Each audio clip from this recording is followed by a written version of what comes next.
नमस्कार, जय हिंद साथियों। एक बार फिर से आप सबका बहुत बहुत स्वागत है। भारत में अल नीनो का प्रभाव होने वाला है। 2 वर्ष से लेकर के 9 वर्ष के बीच में कभी भी ये हो सकता है। अगर ये प्रभाव आता है तो भारत में भयंकर सूखा पड़ता है, बारिश कम होती है, फसलें कम होती हैं। भारत ही नहीं, इंडोनेशिया, ऑस्ट्रेलिया सहित इसके आसपास के अन्य देशों में भी समस्याएँ होती हैं। इस वर्ष भी 2026 में भी अल नीनो का प्रभाव विकराल अवस्था में अंदेशा लगाया जा रहा है कि पहुँच जाएगा। ये अल नीनो क्या होता है और ये क्यों भारत में प्रभाव डालता है, ये क्या है, किस महासागर में पैदा होता है, इसके बारे में आज हम आपको विस्तार से जानकारी देंगे। अगर आप प्रतियोगी छात्र हैं तो आपके लिए ये टॉपिक बहुत महत्वपूर्ण है। अगर आप आम आदमी हैं, किसान हैं, आम नागरिक हैं तो भी बहुत ही इंटरेस्टिंग टॉपिक है। एक बार आप पढ़ेंगे, समझेंगे, पूरी ज़िंदगी के लिए याद हो जाएगा। तो चलिए शुरुआत करते हैं। सबसे पहले आप देखिए ध्यान से, हमारे सामने एक चित्र बना हुआ है। ये चित्र है प्रशांत महासागर का। पूरी दुनिया में 5 महासागर हैं। प्रशांत महासागर सबसे बड़ा है, अटलांटिक महासागर, हिंद महासागर, आर्कटिक और अंटार्कटिका, 5 महासागर हैं, 7 महाद्वीप हैं। महासागर ये इतना बड़ा है प्रशांत महासागर कि ये दुनिया का 1/3 हिस्सा रखता है, अकेले ही 1/3 हिस्सा। अब देखिए ये प्रशांत महासागर की स्थिति क्या है, पहले ये समझिए। इधर एशिया महाद्वीप है, ये एशिया महाद्वीप, यहाँ पे देखिए ये दिख रहा होगा, इसी के आसपास यहाँ पर अपना देश है भारत। एशिया महाद्वीप, उत्तरी अमेरिका महाद्वीप, दक्षिणी अमेरिका महाद्वीप, ये जो 7 महाद्वीपों की चर्चा कर रहे थे उनमें से ये है उत्तरी अमेरिका, दक्षिणी अमेरिका। ये ऑस्ट्रेलिया है, ये अंटार्कटिका है, ऊपर आर्कटिक है, इसके पीछे इधर यूरोप है, फिर इधर पश्चिम में अफ्रीका महाद्वीप है। ये उत्तरी अमेरिका, दक्षिणी अमेरिका और एशिया और ऑस्ट्रेलिया के बीच में त्रिभुज के आकार में प्रशांत महासागर है। ये जो बीच में भूमध्य रेखा दिख रही है ना, ये भूमध्य रेखा क्या होती है, जो हमारी पृथ्वी है, जो ग्लोब के आकार की है, उसके बीचों बीच पूर्व से पश्चिम की ओर खींची गई काल्पनिक रेखा है 0 डिग्री। फिर इससे 111 किलोमीटर ऊपर जाएंगे तो 1 डिग्री, फिर उससे 111 किलोमीटर ऊपर जाएंगे तो 2 डिग्री, ऐसे ऐसे 111 किलोमीटर पर ये अक्षांश रेखाएं उत्तर में भी और दक्षिण में भी खींची गई हैं। ये क्यों खींची गई हैं? क्योंकि फिर देशांतर, ये जो देशांतर रेखाएं हैं उत्तर से दक्षिण खींची गई हैं, इनको और अक्षांश रेखाओं को जो जोन बनता है ना, उसके आधार पर लोकेशन का निर्धारण होता है। बहुत महत्वपूर्ण है भूगोल में। अब आप समझिएगा, मैं आपको बताना क्या चाह रहा हूँ। जब अल नीनो प्रभावित होता है, ये अल नीनो क्या है? अल नीनो दरअसल एक जलवायु की स्थिति है जो प्रशांत महासागर के जल को गर्म कर देती है। आमतौर पर प्रशांत महासागर का जो जल है वो इस क्षेत्र में, यानी उत्तरी अमेरिका, दक्षिणी अमेरिका के पश्चिम में ठंडा रहता है और इधर पश्चिम में, यानी एशिया और ऑस्ट्रेलिया के पूर्व में गर्म रहता है। ये सामान्य स्थितियों में ऐसा ही होता है और ऐसा अगर होता है तो सामान्य मौसम होता है, ठीक ठाक बारिश होती है। लेकिन 2 वर्ष के बाद या 9 वर्ष के बीच में कभी भी, हर वर्ष तो नहीं होता, मिनिमम 2 वर्ष में स्थिति ऐसी पैदा होती है कि इधर जो गर्म जल है वो गर्म जल इधर चला जाता है और यहाँ का ठंडा जल इधर चला आता है। तो ये जो गर्म जल की राशि इधर आ गई तो यहाँ पे बहुत तेज़ बारिश होती है, लेकिन इधर बारिश नहीं हो पाती। इसी स्थिति को अल नीनो कहते हैं। मैं आपको और डिटेल में आगे समझाऊंगा। पहले मैं आपको इसका इतिहास बता देता हूँ। सबसे पहले देखिए अल नीनो का इतिहास क्या है, यानी कहाँ से ये शब्द आया, क्यों आया, इसका मतलब क्या है। ये जो महाद्वीप आप देख रहे हैं ये क्या है? उत्तरी अमेरिका। ये इधर कनाडा है, फिर ये बीच में अमेरिका है, USA, United state of America जिसको हम लोग जानते हैं, फिर नीचे है मैक्सिको। यहाँ बीच में ये जो स्थान है कैरिबियन सागर, इसी को मध्य अमेरिका बोलते हैं और इसके दक्षिण में दक्षिण अमेरिका है। तो यहीं पे चिली, इक्वेडोर, पेरू और ये चिली, ये चिली देश है, फिर इक्वेडोर और पेरू, ये सारे देश यहाँ पे हैं। यहाँ बीच में ब्राज़ील है। अब आप समझिएगा, भारत में जब दिसंबर और जनवरी का महीना होता है भारत में और अमेरिका में, 2 अलग अलग स्थितियां हैं। चूँकि ये एक ही अक्षांश पर है, इसलिए मौसम लगभग बराबर रहता है। लेकिन ऑस्ट्रेलिया में जस्ट उल्टा हो जाता है। अगर जैसे कभी कभी पूछा जाता है कि ऑस्ट्रेलिया में क्रिसमस ठंडी के महीने मनाया जाता है कि गर्मी के महीने में, तो ऑस्ट्रेलिया में क्रिसमस गर्मी के महीने मनाया जाता है, क्योंकि दिसंबर का महीना इधर ठंडी का होता है और इधर गर्मी का होता है, क्योंकि भूमध्य रेखा के उत्तर वाला हिस्सा और दक्षिण वाला हिस्सा एकदम क्या होता है, विपरीत होता है। तो समझिएगा, दिसंबर और जनवरी के महीने में जब एशिया महाद्वीप में आमतौर पे खासकर भारत में ठंडी होती है, उसी तरह से यहाँ भी लगभग ठंड होती है, लेकिन उतनी ठंड नहीं होती है। यहाँ पे एक देश है पेरू और इक्वेडोर, यहाँ पर दक्षिण अमेरिका में, दक्षिण अमेरिका के पश्चिमी तट पर देश है। यहाँ पे क्रिसमस मनाया जाता है दिसंबर और जनवरी, दिसंबर में, यानी ठंडी रहती है। जब क्रिसमस मनाया जाता है तो ठंडी के समय में ठंडी ही रहती है, और इसके आसपास को जो जल है, नीचे वाला जल ठंडा, वो ऊपर आता रहता है, तो ठंडक महसूस होती रहती है।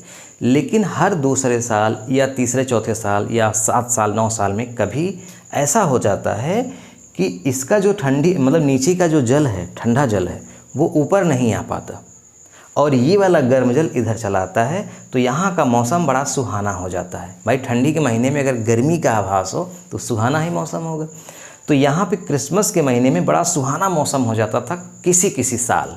तो जिस साल बड़ा सुहाना मौसम हो जाता था, यानी कि ठंडा पानी इधर से हट के इधर आ गया, गर्म पानी यहाँ चला गया ठंडी के महीने में, ऐसा जब हो गया तो बड़ा सुहाना मौसम हो गया। तो इसको ये लोग क्या नाम दिए, यहाँ के मछुआरे जो हैं पेरू के, इक्वेडोर को, इस स्थिति को नाम दिए अल नीनो। समझिएगा, EL और NINO, अल नीनो एक स्पेनिश भाषा का शब्द है। ये स्पेनिश भाषा का शब्द है। इसका अर्थ होता है अंग्रेजी में क्राइस्ट, CHRIST, क्राइस्ट चाइल्ड। मैं आपको हिंदी में बताऊं तो ईसा मसीह का बेटा, ईसा मसीह का बेटा या बच्चा कह सकते हैं, चाइल्ड है ना, क्राइस्ट चाइल्ड यानी मसीही बेटा। यानी ये माना जाता है कि जब क्रिसमस के महीने में ईसा मसीह का जन्मदिन मनाया जाता है तो ईसा मसीह जो है वो पैदा हो गए, क्योंकि मौसम बड़ा सुहाना हो गया। ये नाम दिया गया अल नीनो, क्राइस्ट चाइल्ड, यानी कि छोटा बेटा ईसा मसीह का, ऐसे, या ईसा मसीह ही छोटा बेटा, ऐसे समझिए। ये नाम यहाँ से आया। बाद में इसके वैज्ञानिक कारण भी पता लगाए गए। 1982 के आसपास ये स्थिति समझ में आ गई कि कोई जन्म वगैरह नहीं लेता है, ऐसा नहीं होता है।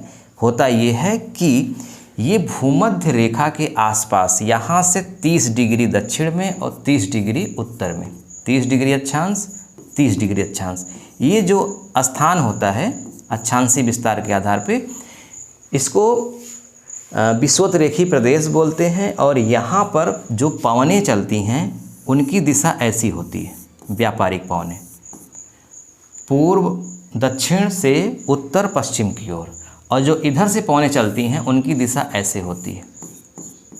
यानी कह सकते हैं कि लगभग जो हवाएं हैं वो पूर्व से पश्चिम की ओर चलती हैं 12 महीने। इनको बोलते हैं व्यापारिक पवन, 30 डिग्री उत्तर से 30 डिग्री दक्षिण के बीच में। ये क्यों चलती हैं ऐसे? क्योंकि हमारी पृथ्वी पश्चिम से पूर्व की ओर चक्कर लगाती है ऐसे। तो जो पश्चिम से पूर्व की ओर घूमती है, इसलिए जल राशियाँ पूर्व से पश्चिम की ओर आने लगती हैं।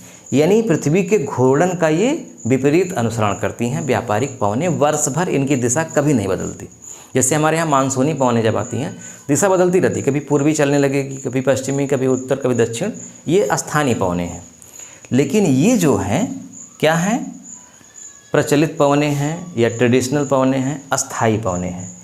ये हमेशा पूर्व से पश्चिम की ओर चलती हैं। लेकिन कभी दूसरे साल, या बता रहे हैं ना, 2 साल से लेकर के 9 साल के बीच में, कभी जब ये व्यापारिक पवनें कमज़ोर हो जाती हैं तो क्या होता है? कमज़ोर हो जाएंगी जब चल रही होती हैं तो क्या होता है? हवाओं के साथ, चूँकि ये हवाएं जल से टकराती हैं तो इनकी जल राशियाँ हवाओं के साथ पूर्व से पश्चिम की ओर आने लगती है। तो यहाँ की जल राशि इधर आने लगी, इधर आने लगी, है ना, हवाओं के साथ हमेशा आ रही है। तो जब इधर की जल राशि इधर आ रही है तो ये स्थान गर्म होता है, ये गर्म राशि इधर आती रहती है, और यहाँ की जब जल राशि मतलब रिक्त हो रही है, कम हो रही है, इसके नीचे की जो ठंडी जल राशि है वो ऊपर आ रही है। ये वर्ष भर चलता रहता है। लेकिन जब व्यापारिक पवनें कमज़ोर हो जाती हैं तो इधर वाली जो जल राशि गर्म है वो उल्टा इधर जाने लगती है, और यहाँ की जल राशि नीचे जो ठंडी है वो ऊपर नहीं आती है। तो इस स्थान में ठंडक हो जाती है और इस स्थान में गर्मी हो जाती है। इसी को अल नीनो कहा गया।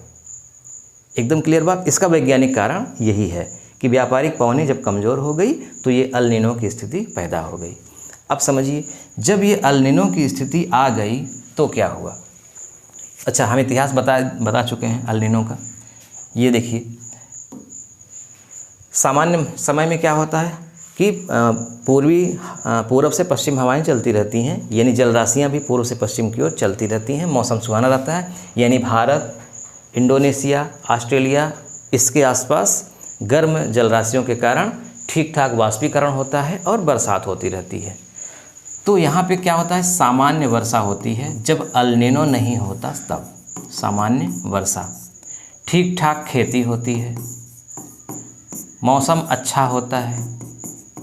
मौसम अच्छा होता है, अच्छा का मौसम भाई, फसल अच्छी होगी, पानी अच्छा बरसेगा तो ठंडी भी ठीक ठाक पड़ेगी। लेकिन जब अल नीनो हो गया तो क्या होगा, सूखा पड़ेगा। तो इसीलिए इस साल भारत में सूखा पड़ने की आशंका है। भारत की 50% जो खेती है वो वर्षा पर आधारित है। तो जब बरसात ही नहीं होगी तो क्या होगा, ये चीज़ें प्रभावित होंगी, है ना। सूखा पड़ेगा, फसलें कम होंगी, तापमान बढ़ेगा। और ये तापमान भारत ही नहीं पूरी दुनिया में बढ़ता है। समझिए, सामान्य समय में इधर वर्षा होती है, इधर कम वर्षा होती है।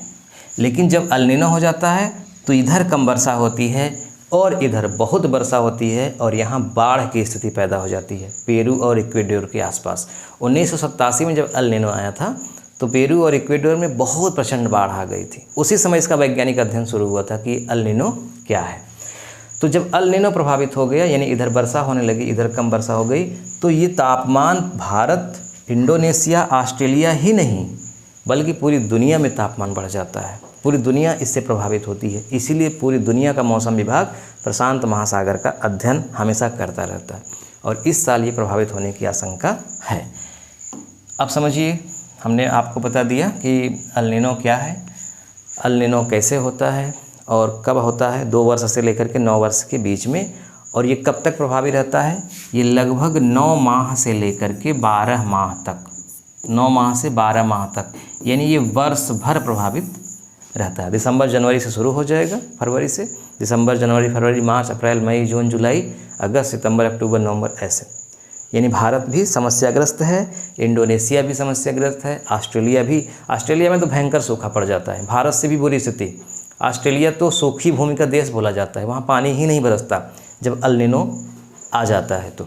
लेकिन उधर पेरू और इक्वेडोर में बहुत प्रचंड बाढ़ आ जाती है। भारत में इसका क्या प्रभाव है, जिसकी हम चर्चा ही कर रहे हैं अभी। भारत में, चूँकि हम भारत के रहने वाले हैं, इसलिए भारत के परिप्रेक्ष्य में जानना बहुत ज़रूरी है। सबसे बड़ी बात कि तापमान, भाई भारत का तापमान क्या होगा, बढ़ेगा। भारत का तापमान जब बढ़ेगा तो हीट वेव बढ़ेगी, इसीलिए इस वर्ष हीट वेव खूब आ रही है। लू चलेंगे उत्तर भारत में।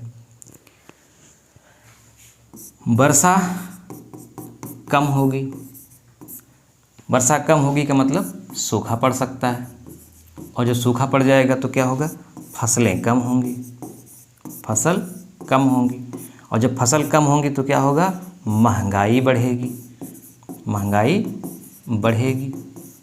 इसके अलावा अन्य चीज़ें भी होंगी इनके साथ साथ। ये तो बेसिक चीज़ें हैं ना। तापमान बढ़ा, भारत ही नहीं पूरी दुनिया में। वर्षा कम हुई, सूखा पड़ा, फसल कम हुई, महंगाई बढ़ी। ये भारत में ये समस्याएं हैं मुख्य रूप से, बाकी और बहुत प्रकार की समस्याएं होती हैं। तो आज हमने समझा कि अल नीनो क्या होता है। ईसा का बच्चा, जिसका नामकरण किया गया वहाँ के स्थानीय लोगों द्वारा। 2 वर्ष से लेकर के 9 वर्ष के बीच में ये प्रभावी होता है। 9 महीने से लेकर के 12 महीने तक ये प्रभावी रहता है। दिसंबर के महीने में पहली बार वहाँ देखा गया था। सामान्य स्थिति में भारत में, इंडोनेशिया में, ऑस्ट्रेलिया में अच्छी वर्षा होती है। अल नीनो के समय बहुत कम या न के बराबर वर्षा होती है, जबकि दक्षिण अमेरिका के पश्चिमी तटों पर भयंकर वर्षा होती है, बाढ़ आ जाती है। वीडियो देखने के लिए आपका बहुत बहुत धन्यवाद। मैं चाहता हूँ इस वीडियो का लिंक अपने दोस्तों में शेयर करिएगा। मिलते हैं नेक्स्ट वीडियो में। नमस्कार।